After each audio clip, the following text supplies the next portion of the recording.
शिव और पार्वती की प्रेम कहानी।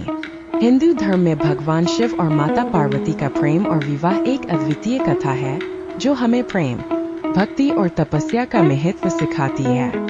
यह कथा शिव के वैरागी रूप से लेकर पार्वती के प्रेम और समर्पण तक की एक अविस्मरणीय यात्रा को दर्शाती है। इस कहानी का आधार पुराणों में मिलता है, विशेषकर शिव पुराण, स्कंद पुराण और कालिका पुराण में। प्रेम की शुरुआत सती और शिव। भगवान शिव पहले माता सती के पति थे। सती राजा दक्ष की पुत्री थीं, जिन्होंने शिव से विवाह किया था। लेकिन राजा दक्ष ने शिव का अनादर किया और एक यज्ञ में उनका अपमान किया। इस अपमान को सहन न कर पाने के कारण सती ने योगाग्नि में आत्मदाह कर लिया। इससे भगवान शिव अत्यंत दुखी हुए और उन्होंने वैराग्य धारण कर लिया। सती का पुनर्जन्म हिमालय राज के घर पार्वती के रूप में हुआ। पार्वती की तपस्या। माता पार्वती बचपन से ही भगवान शिव को अपना पति मानती थीं। उनके हृदय में शिव के प्रति अपार प्रेम था, लेकिन शिव अभी भी अपने पुराने शोक में डूबे हुए थे। पार्वती ने कठोर तपस्या शुरू की।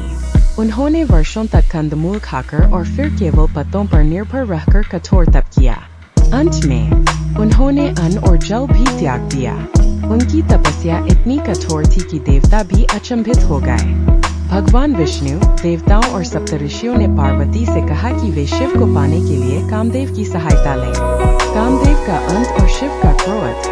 देवताओं ने कामदेव को भेजा ताकि वे भगवान शिव को पार्वती की ओर आकर्षित कर सकें। कामदेव ने अपने प्रेम बाण से शिव को विचलित करने की कोशिश की, लेकिन यह देख शिव अत्यंत क्रोधित हो गए और उन्होंने अपनी तीसरी आंख खोलकर कामदेव को भस्म कर दिया। रति, कामदेव की पत्नी, अत्यंत दुखी हुई और शिव से क्षमा याचना की। शिव ने उन्हें वरदान दिया कि कामदेव अदृश्य रूप में जीवित रहेंगे और प्रेम की भावना को बनाए रखेंगे। शिव का परीक्षा लेना और विवाह प्रस्ताव।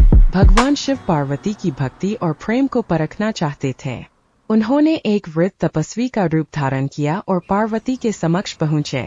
उन्होंने पार्वती से कहा कि शिव एक वैरागी है। उनके पास न तो धन है, न ही सुख सुविधाएं। वे दिगंबर हैं, शवों पर बैठते हैं और गले में सर्प धारण करते हैं। पार्वती ने कहा, मेरे लिए शिव ही सर्वस्व है। उनके बिना जीवन का कोई अर्थ नहीं। यह सुनकर शिव अत्यंत प्रसन्न हुए और अपने असली रूप में प्रकट होकर पार्वती को आशीर्वाद दिया। इसके पश्चात नारद मुनि के माध्यम से विवाह प्रस्ताव हिमालय राज को भेजा गया। शिव पार्वती विवाह। भगवान शिव और माता पार्वती का विवाह अत्यंत भव्य था। सभी देवता, ऋषि मुनि और गंधर्व इस विवाह में सम्मिलित हुए।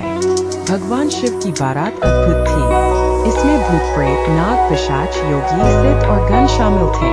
जब यह बारात हिमालय पहुंची तो देवी पार्वती की माता मैना देवी भयभीत हो गई, लेकिन नारद मुनि और हिमालय राज ने उन्हें समझाया। शिव ने अपनी महिमा को प्रकट किया और एक सुंदर वर के रूप में प्रकट होकर पार्वती के साथ सप्तपदी ग्रहण की।